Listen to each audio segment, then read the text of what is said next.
ಪುಟ್ಟ ಹೆಜ್ಜೆ ಕಾಲಿಗೊಂದು ಗೆಜ್ಜೆ ಅಂಬೆಗಾಲ ನಿಟ್ಟು ಬಿದ್ದು ಬಿದ್ದು ಎದ್ದು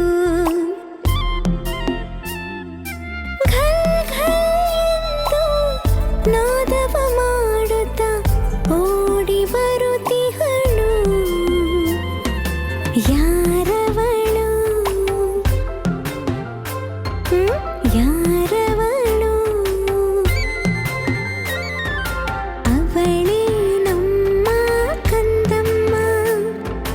ನಮ್ಮ ಮುತ್ತು ಗುಂಡಮ್ಮ ಅವಳೇ ನಮ್ಮ ಕಂದಮ್ಮ ನಮ್ಮ ಮನೆಯ ಗುಂಡಮ್ಮ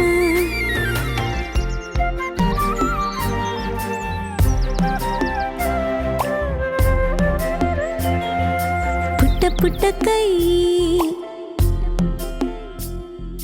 ಕೈಗೆ ಕಪ್ಪು ಬಳೆಯು ಪುಟ್ಟ ಪುಟ್ಟ ಬೆರಳು ಉಂಗುರದ ಹರಳು ಯಾರ